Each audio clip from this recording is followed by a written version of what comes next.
শেষ জামানার সবচেয়ে ইম্পর্টেন্ট ক্যারেক্টার হচ্ছেন ঈসা আলাইহিস সালাম। শেষ জামানার যতগুলো চরিত্র আছে তার মধ্যে সবচেয়ে ইম্পর্টেন্ট চরিত্র হচ্ছে নবী ঈসা আলাইহিস সালাম। আরেকজন গুরুত্বপূর্ণ চরিত্র হচ্ছেন ইমামুল মাহদি। আরেকটা গুরুত্বপূর্ণ চরিত্র হচ্ছে মাসিহুদ দাজ্জাল। আরো একটা শ্রেণী আছে তারা গুরুত্বপূর্ণ, সেটা হলো ইয়াজুজ আর মাজুজ। এই বিষয়গুলো যারা বোঝে না বা এগুলো নিয়ে ফিকির করে না, তারা আসলে অন্ধত্বের মধ্যে আছে। যখন থেকে নবী সাল্লাল্লাহু আলাইহি ওয়াসাল্লাম নবী হয়েছেন তখন থেকেই শেষ জামানা শুরু হয়ে গেছে। এটা এমন নয় যে তার ইন্তেকালের 1444 বছর পরে এই চেয়ারে বসে আমি আপনাদেরকে শেষ জামানা বোঝাচ্ছি, বিষয়টা এমন। নবী সাল্লাল্লাহু আলাইহি ওয়াসাল্লাম একটা হাদিসে বলেছেন তার ইন্তেকালের সাথে সাথেই কিয়ামতের সাইন শুরু হয়ে গেছে। তিনি নবী হয়েছেন সাথে সাথেই কিয়ামতের সাইন শুরু হয়ে গেছে। সর্বশেষ কিতাব চলে আসছে, কিয়ামত শুরু হয়ে গেছে, সাইন শুরু হয়ে গেছে। চাঁদ দ্বিখণ্ডিত হয়ে গেছে, কিয়ামতের সাইন শুরু হয়ে গেছে। এটা নতুন করে 1444 বছর পরে বলার কিছু নাই। যারা এখন 1444 বছর পরে মনে করে যে এগুলো নতুন নতুন শেষ জামানার আলোচনা বয়ান, এরা দাজ্জালের মতো এক চোখে অন্ধ। কার মতো অন্ধ? দাজ্জাল এক চোখে অন্ধ। শুধু বাহ্যিক চোখেই দাজ্জাল অন্ধ নয়, ভিতরের চোখ দিয়েও দাজ্জাল অন্ধ। একটা সভ্যতা যদি ভিতরের চোখ থেকে অন্ধ না হয়, সে কি হসপিটালে বোম মারতে পারে? বলেন দেখি। একটা সভ্যতা, একটা জাতির মধ্যে যদি অন্ধত্ব না থাকে, সে কি হাসপাতালের মতো জায়গায় বোম মারতে পারে? তো এই কয়েকটা ক্যারেক্টার সম্পর্কে যদি আমরা সচেতন না হই, পড়াশোনা না করি, এই জামানাটাকে ডিল করতে পারবেন না। এখন এই পড়াশোনাটা করবেন কিভাবে? নিজের মন গড়া পড়াশোনা না, অবশ্যই কোরআন এবং হাদিস থেকে, এবং অবশ্যই ওস্তাদদের সহবতে, এবং অবশ্যই আপনি আপনার চিন্তার দরজা উন্মুক্ত রাখবেন। এমন হতে পারে যে একটা হাদিস বা একটা ঘটনার আগে কেউ ব্যাখ্যা করে নাই, কিন্তু আপনার কাছে মনে হচ্ছে এই ব্যাখ্যাটা সত্য হতে পারে, কিন্তু আপনি এখানে ইস্তেহাদের দরজা আপনার খোলা আছে, যদি আপনি মুস্তাহিদ হয়ে থাকেন। এটা মুস্তাহিদ না হয় তাহলে আমার দরজা বন্ধ। তো যখন থেকে নবী সাল্লাল্লাহু আলাইহি ওয়াসাল্লাম এসেছেন, তার ইন্তেকাল হয়েছে, চন্দ্র দ্বিখণ্ডিত হয়েছে, শেষ কিতাব নাজিল হয়ে গেছে, তখন থেকেই আমরা শেষ জামানায় ঢুকে গেছি। এটা যে শেষ জামানা, এটা বোঝার জন্য আপনাকে পিএইচডি করারও দরকার নেই। শুধু বাইরে গিয়ে হাঁটাহাঁটি করবেন, আপনি নিজের বাইরের চোখ দিয়ে দেখতে পারবেন। এমন কোন জামানা বিশ্ব দেখে নাই যে জামানায় মেয়েরা ছেলেদের পোশাক পরে ঘুরত আর ছেলেরা মেয়েদের পোশাক পরে ঘুরত। এমন কোন জামানা আমরা দেখি নাই যেখানে নগ্ন পদের রাখাল শ্রেণীর মানুষেরা অট্টালিকা নির্মাণের প্রতিযোগিতা করে। আমরা দেখি না। আপনি হিস্ট্রি ঘাটেন, যত ইচ্ছে ইতিহাস ঘাটেন, লাস্ট 100 বছরেই আপনি এগুলো পাবেন, এর আগেই পাবেন না। সর্বোচ্চ আপনি ফরাসি বিপ্লব পর্যন্ত যেতে পারবেন। ফরাসি বিপ্লবের পর থেকে আপনি এগুলো দেখতে পারবেন, তার আগে আপনি পাবেন হাইলি কনস্ট্রাক্টেড বিল্ডিংস এর প্রতিযোগিতা। হাদিসে জিবরিল নামে একটা হাদিস আছে, যে হাদিসটা নবী সাল্লাল্লাহু আলাইহি ওয়াসাল্লামের জীবনের শেষ দিকের হাদিস। এবং নবী সাল্লাল্লাহু আলাইহি ওয়াসাল্লামকে এখানে জিবরাইল আলাইহিস সালাম সরাসরি মানুষের রূপ ধরে এসে সামনে বসে হাঁটুর সাথে হাঁটু লাগিয়ে হাত দুটো পায়ের উপর রেখে 4টা প্রশ্ন করেছিলেন। ইসলাম কাকে বলে, ঈমান কাকে বলে, ইহসান কাকে বলে, কিয়ামত কবে হবে। নবীজি শেষটা আমাদের টপিক, এই জন্য শেষটা দিয়ে কথা বলছি, ওইদিকে যাচ্ছি না, ওটা অনেক লম্বা আলোচনা। নবীজি বলেছেন মাল মাসউলু আনহা বিআ'লামা মিনাস সাইল, কিয়ামত কবে হবে এই বিষয়ে প্রশ্নকারী উত্তরদাতা দুজনে জ্ঞানী সমান, কেউ কারো চেয়ে বেশি জানে না। মানে আল্লাহ পাক ছাড়া কেউই জানে না এক্স্যাক্টলি কোন দিনে কিয়ামত হবে। এই পর্যন্ত যখন তিনি বলেছেন, জিবরাইল আলাইহিস সালাম থেমে যান নাই। তিনি বলেছেন ফাখবিরনি আন আমারাতিহা, তাহলে আমাকে কিছু আলামত তো বলে দেন। তখন নবী সাল্লাল্লাহু আলাইহি ওয়াসাল্লাম মাত্র 2টা আলামত বলেছেন, মাত্র 2টা। পুরো জীবনের দাওয়াতি জীবন শেষের দিকের হাদিসে মাত্র 2টা আলামত, অন্যান্য অনেক হাদিসে অনেক আলামত, এখানে মাত্র 2টা। এক হচ্ছে দাসী তার মনিবকে জন্ম দিবে, তালিদ আলামাতু রাব্বাতুহা, দাসী তার মনিবকে জন্ম দিবে। দাসী আসলে মনিবকে জন্ম দেয় না। একজন দাসী কি তার মনিবকে জন্ম দিতে পারে কিনা? ওলামায়ে কেরাম ব্যাখ্যা করেছেন এখানে সত্য মিথ্যা, ন্যায় অন্যায়, হক বাতিলের মানদণ্ডটা উল্টে যাবে, মানে পৃথিবী উল্টা ঘুরবে। হালাল হবে হারাম, হারাম হবে হালাল, ন্যায় হবে অন্যায়, অন্যায় ন্যায়, সঠিক বেঠিক হয়ে যাবে, বেঠিক সঠিক হয়ে যাবে। হ্যাঁ, বাতিলকে আবার হক মনে করবে, হককে বাতিল মনে করবে, জালেমকে নোবেল পুরস্কার দেবে, মাজলুমকে পিটায় মারবে, উল্টায় যাবে। পুরো বিশ্বটাই প্রেক্ষাপটে উল্টায় যাবে। উল্টায় নাই? যদি এরপরেও বুঝতে না পারেন তাহলে সূরা কাহাফ পড়েন, চোখের অন্ধত্ব দূর হবে ইনশাআল্লাহ। আর এই চোখ বলতে আমি মনের চোখ বোঝাচ্ছি, বাইরের চোখ দিয়ে তোমরা সবাই দেখি। বাইরের চোখ দিয়ে আবু জেহেলও যা দেখেছে, আলী ইবনে আবি তালেবও তাই দেখেছে। আর আলী ইবনে আবি তালেব কেন লা ইলাহা ইল্লাল্লাহ পড়ে মুসলমান হলেন, আবু জেহেল কেন হলো? আবু জেহেলের কোন চোখটা অন্ধ ছিল? আবু জেহেলকে বলা হতো আবুল হাকাম, জ্ঞানের পিতা। জ্ঞানের পিতা হওয়ার সত্ত্বেও সে কেন চিনতে পারলো না? ভিতরের অন্ধত্বের কারণ। এখানে বলেছেন আনতালিদা লামাতু রাব্বাতুহা, দাসী তার মনিবকে জন্ম দিবে। অনেক ওলামা একরাম ব্যাখ্যা করেছেন পিতামাতার সাথে দাস দাসীর মতো আচরণ করা হবে, ঠিক আছে, নিলাম ব্যাখ্যা। আর এখনকার যুগে আমরা দেখি সত্যি সত্যি দাসী মনিবকে জন্ম দিচ্ছে। একটু আগে বললাম দিতে পারে না, এখন দিচ্ছে। কিভাবে? ভালো লাগলে বড় বড় উন্নয়নশীল কান্ট্রিগুলো দুর্বল রাষ্ট্র থেকে মেয়েদেরকে হায়ার করছে। ওদের তো ফ্যামিলি স্ট্রেভেলেশন, ওখানে মেয়ের সন্তান জন্ম দেওয়ার সময় নাই। এখান থেকে গর্ভ ভাড়া করা হয়, ওখানে স্পার্ম ইনজেক্ট করা হয়, 9 মাস সেটাকে লালন পালন করে ওই মেয়ে বাচ্চা জন্ম দিয়ে চলে যায়, ডলার দিয়ে তাকে ছেড়ে দেওয়া। এখন এর গর্ভে যে সন্তানটা জন্ম হলো এটা হলো মুনিবের সন্তান, আর এই মেয়েটা এখানে দাসী। ব্যাপারটা বুঝতে পারছেন? এই ব্যাখ্যাটা কোন কিতাবে নাই, আমরা এখনকার ওয়ার্ল্ড অ্যাফেয়ার্স থেকে পাচ্ছি।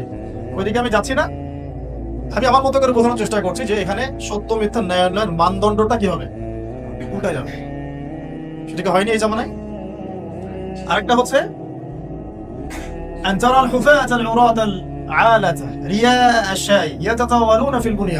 যখন আপনি দেখবেন যে সমাজের সবচেয়ে নিম্ন শ্রেণীর খালি পায়ের, খালি গায়ের, মানে নগ্ন দেহ নগ্ন পা এবং রাখাল শ্রেণীর মানুষ, রিয়া আশায় ইয়াতাতাওয়ালুনা ফিল বুনিয়ান। যে কোনো মাদ্রাসায় গিয়ে ওলামায়ে কেরামদেরকে জিজ্ঞাসা করেন ইয়াতাতাওয়ালুনা মানে কি? ইয়াতাতাওয়ালুনা মানে শুধু বিল্ডিং বানানো না, বিল্ডিং বানানোর প্রতিযোগিতা করা। আপনার 10 তো আমার 12, আপনার 15 আমার 20, আপনার 50 আমার 60, মালয়েশিয়া একটা 95 একটা 97, ওই টুইন টাওয়ার এত তো আমারটা এত। আরবের কান্ট্রিগুলো যার আগে যে তেল ছিল না, যখন তেল যখন পাওয়া যায়নি, মাটির নিচে ছিল, বেদুইনের মতো জীবন যেমন হতো, জাস্ট লাইক বেদুইন। এখন দেখবেন যে কাবা ঘরের চাইতেও ক্লক টাওয়ার উঁচু হয়ে গেছে। কাবা যেন ওখানে নিজের উচ্চতায়, কাবার উচ্চতা ম্লান হয়ে যাচ্ছে অন্য বিল্ডিং এর উচ্চতার কাছে। তাই হচ্ছে না বিষয়টা? এটা ছিল নাকি আগে? এগুলো ছাড়াও অসংখ্য, আপনি এই জামানায় যখন বাইরে বের হবেন এই মেয়েদেরকে দেখতে পারবেন, সুদ ঘরে ঘরে দেখতে পারবেন, জিনা ডোর টু ডোর দেখতে পারবেন, মুসলিমদের উপর নির্মম নির্যাতন এটা ঘরে ঘরে দেখতে পারবেন, অধঃপতন, মুসলিমদের নৈতিক অধঃপতন। এমন হাদিস আসছে যে মসজিদে মানুষ নামাজ পড়বে, একজনও ইমানদার থাকবে না, এমন যুগ আসবে।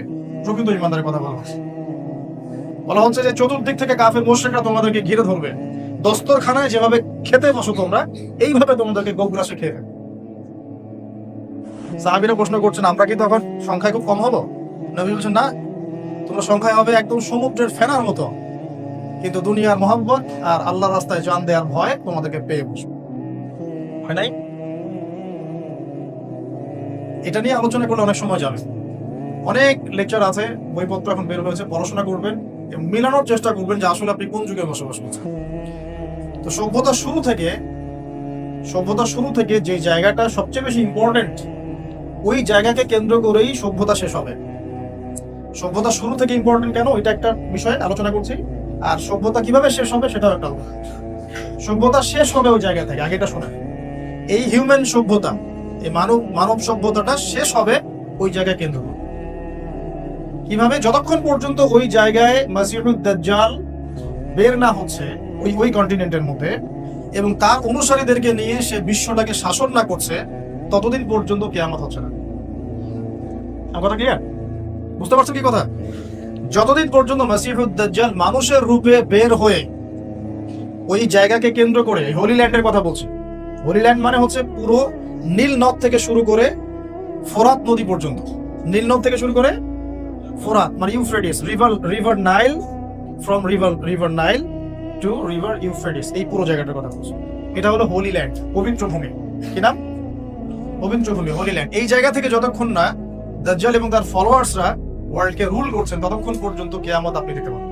এরা বেসিক্যালি দাজ্জালকে ফলো করবে এবং সে 40 দিন বিশ্ব শাসন করবে। নবীজি বলছেন তার প্রথম দিনটা হচ্ছে 1 বছরের সমান, দ্বিতীয় দিনটা হচ্ছে 1 মাসের সমান, তৃতীয় দিনটা হচ্ছে 1 সপ্তাহের সমান, বাকি দিনগুলো তোমাদের দিনের মতো। ভাবতে হবে না কিভাবে একদিন 1 বছরের সমান হতে পারে? যদি সত্যি বাহ্যিকভাবে 1 বছরের সমান হয়, তার মানে কি? তার মানে পৃথিবীর গতি কি কমে যাবে না থেমে যাবে? কিছু একটা তো হবে তাহলে। আর যদি রূপক কোন অর্থ থাকে তাহলে সেই ব্যাখ্যাই বাকি, সেটাও তো ভাবতে হবে। আমরা তো ভাবনা চিন্তা বাদ দিয়ে দিচ্ছি সেই 400-500 লাখ থেকে। আল্লামা ইকবাল বলেছেন এই মুসলিম জাতি ক্রিটিক্যাল থিঙ্কিংস, মানে কি বলবো এটাকে, গবেষণামূলক চিন্তাধারা, গবেষণামূলক চিন্তা চেতনা এই পুরো জাতি সামষ্টিকভাবে 400 বছর আগেই ছেড়ে দিয়েছে। আমাদের ভাবনার সময় নাই। তো ভাবনার সময় নাই কেন? কারণ আমাদের মাথায় কিছু পেরেশানি আছে, খাবারের, চাকরির, ব্যবসা ইত্যাদি। যতটুকু সময় বাকি ছিল ওইটা তো মোবাইল ফোন খেয়ে নিচ্ছে, বাকিটা তো ফোন খেয়ে ফেলতেছে। তো দাঁড়ায় যে একটু চিন্তা করবে যে আসলে কি হচ্ছে, কেন হচ্ছে, কোথায় ছিলাম, কোথায় আছি, কোথায় যাচ্ছি, চিন্তার সময় নেই। আর ঢাকার মতো সিটিতে আমরা যারা থাকি সেখানে তো দেখা যায় ফ্লাইওভার উঠলে যে মানুষের দৌড়ঝাঁপ দৌড়ঝাঁপ দৌড়ঝাঁপ, চিন্তার সময় নাই, সুযোগ নাই। পেঁচা ইস্যু নিয়ে আপনি চিন্তা করবেন, আপনাকে তো বিশ্বকাপ দিয়ে ধরে দেওয়া হয়েছে। আপনি দেখবেন আমি কত সেঞ্চুরি হাঁকায়, ওইদিকে যে সেঞ্চুরির পর সেঞ্চুরি বাচ্চাদেরকে মেরে ফেলা হচ্ছে, এটা তো খবর নেই। এই সেঞ্চুরি হাঁকাইলো এটা খবর আছে। আর মিডিয়াগুলো তো মাশাআল্লাহ তাদেরই, এগুলো তো ঢালাও ভাবে প্রচার করা হচ্ছে। মানুষ দেখতে না চাইলেও দেখানো হচ্ছে, দেখবি না মানে দেখতে হবে, ভাবটা এরকম। আর এই আড়ালে যে কত মুসলিম ওখানে মারা যাচ্ছে ঠিক নাই। আর আমরা তো ইস্যু পাগল জাতি, আবেগী এবং ইস্যু পাগল। আর কিছু ইস্যু বাজ আছে আমাদের সমাজে, এরা তো ইচ্ছা করে ইস্যু রাইজ করায়। আপনাকে একটা ইস্যু ধরাই দিবে যাতে মূল বিষয়টা থেকে আপনি সরে যান। মূল একটা বিষয় আছে গোড়া, ওইটা থেকে সরে গিয়ে শাখা পোশাক আনি আপনাকে ব্যস্ত করে রাখে। ঠিক আছে, এর পিছনে কাজ করে কিছু ইস্যু বাজ শ্রেণীর মানুষ এবং কিছু মিডিয়াও এখানে দায়ী আছে। তাদের দরকার ভিউজ। এখন দেখেন ওই 6, 7, 8, 9 ওই তারিখগুলোতে যেভাবে আলোচনা হচ্ছিল ইস্যুটা নিয়ে, আস্তে আস্তে যেন ওটা ইজি হয়ে গেল, নর্মাল হয়ে। এখন একটা সংখ্যা আজকে কত, আজকে 6000 মারা গেছে, কালকে কত হয়েছিল, কালকে 5500, আগামীকাল দেখবেন আজকে 6300 আমাদের ভাইদেরকে মেরে ফেলছে, বাচ্চাগুলোকে মেরে ফেলছে, এই পর্যন্ত। এবার অনেকে বলতে পারেন যে এখানে বলেই বাকি হবে, আমি তো জানি বলে কিছু হবে না, ওই পরিসরে আমি কিছু করতে পারবো না, কিন্তু সচেতনতা তো তৈরি করতে হবে আমাদের। আমরা তো জানি না কিয়ামত কবে হবে, তাই বলে কি আমরা আমাদের জীবনে প্রিপারেশন নিব না? আমরা তো জানি যে আমরা মাসিহুদ দাজ্জালের সাথে লড়তে পারবো না, দাজ্জালকে আপনি মারতেও পারবেন না, তাকে মারবে ঈসা আলাইহিস সালাম। তার আগ পর্যন্ত মুসলমানরা তার সাথে লড়াইয়ে পেরে উঠবে না, তাই বলে কি তারা লড়াই করা ছেড়ে দিবে? এরা হচ্ছে নেগেটিভ মাইন্ডসেটের মানুষ, এরা হচ্ছে মনস্তাত্ত্বিকভাবে পরাজিত, বুদ্ধিবৃত্তিক পরাজয় বলি আমরা এটাকে, বুদ্ধিবৃত্তিক পরাজয়। আগেই সারেন্ডার করে ফেলে যে আমার তো কিছু করার নাই। আর মাশাআল্লাহ পৃথিবীর বুদ্ধিজীবীদের একটা বড় অংশ আমাদের দেশেই জন্ম নিয়েছে, মাশাআল্লাহ। সেকুলার অঙ্গনও এবং ধর্মীয় অঙ্গন, বুদ্ধিজীবীর অভাব নাই, মাশাআল্লাহ। অ্যানালাইসিস কি, ইরান সৌদি এইটা ওইটা কি হবে না হবে, কেন হচ্ছে না, কে রংগরি পাঠাচ্ছে, সুবহানাল্লাহ। কিন্তু মূল জায়গাটা থেকে সরে গেছেন আপনি। মূল জায়গাটা হচ্ছে ওই জায়গাটা হোলি ল্যান্ড, ও চায় পুরো হোলি ল্যান্ড, মানে from river Nile to Euphrates, এই পুরো জায়গাটাই তাদের চাই। এই উদ্দেশ্যে তারা আগাচ্ছে এবং এই উদ্দেশ্যে তারা আগাতে আগাতে আগাতে আগাতে মাসিহুদ দাজ্জাল বের হবে। আর এগুলা বলার পরে যদি কোনো শায়েখ আপনাকে বলে যে এই কথা শোনার দরকার নাই, তার আকীদা ভালো না, তাহলে বুঝে নিয়েন তার মধ্যে নেফাক আছে, অথবা তার অন্তর্দৃষ্টির ঘাটতি আছে, অথবা সে ওয়ার্ল্ড অ্যাফেয়ার্স সম্পর্কে কিছুই জানে না। নিজে অন্ধ হওয়া ভালো, কিন্তু অন্ধর অনুসরণ করা ভালো না। নিজে অন্ধত্বের মধ্যে থাকলে আল্লাহ চাইলে একদিন অন্ধত্ব খুলে দিতে পারে, কিন্তু অন্য কোনো অন্ধের পিছনে ছুটতে থাকলে আপনি কোনোদিনও চোখে দেখতে পারবেন না। তাই একটু রিল্যাক্স হয়ে দাঁড়িয়ে আগে চিন্তা করা শিখুন যে আসলে কথাগুলো মিলছে কিনা বা হচ্ছে কিনা। তাহলে আমি কি শিখে আসলাম এতদিন ধরে? আমাকে তো চিন্তা করতেই নিষেধ করে দেওয়া হচ্ছে, ভাবারই দরকার নাই, যখন আসবে দেখা যাবে। মানে ভাবটা এরকম যে এখানে আগুন লাগছে, ওটা নিভাইতে যাওয়ারই দরকার নাই, আগুন তো আর তোমার ঘরে আসে নাই, যখন আসবে তখন দেখা যাবে। যদি আসেও, যখন আসবে তখন দেখা যাবে। এই ব্যক্তিকে আমরা কি বলবো, চক্ষুষ্মান বলবো না অন্ধ বলবো? আপনার কি মনে হয়? এই জায়গা থেকে সে ওয়ার্ল্ডটাকে শাসন করবে, একা একা করবে? উত্তর না। 1914 থেকে 1918 এর মধ্যে তারা এখানে এসেছে, কাদেরকে পরাজিত করে? তুর্কিদেরকে, অটোমান এম্পায়ারদেরকে। কাদের সহযোগিতা নিয়ে? ব্রিটেনের। আর কে সহযোগিতা করেছিল? মুসলিম নামধারী নাজদিরা।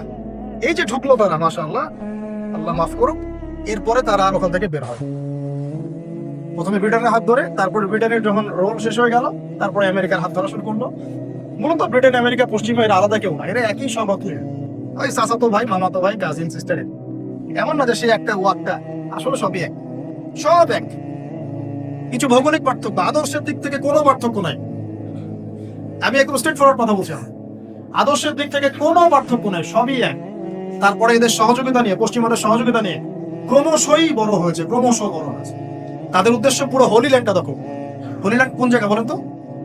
নীলনদ থেকে আমার ধারণা, আল্লাহ আল্লাহ ভালো জানেন, আমি চাই না এটা হোক, আল্লাহ ভালো জানেন, ভিডিওটি ভালো যে লাগলে প্রথম আমাদের বিশ্বযুদ্ধ চ্যানেলটি সাবস্ক্রাইব এবং দ্বিতীয় করুন। বিশ্বযুদ্ধের মতো আরো বড় কিছু এরা পরিকল্পনা করতে পারে ভবিষ্যতে। প্রথম বিশ্বযুদ্ধ যে বিশাল একটা যুদ্ধ হয়েছে, এর মধ্য দিয়ে ব্রিটেন শাসন ক্ষমতায়, রুলিং স্টেট। দ্বিতীয় বিশ্বযুদ্ধ বিশাল একটা যুদ্ধ সৃষ্টি করা হয়েছে, তারপরে আসলে আমেরিকা।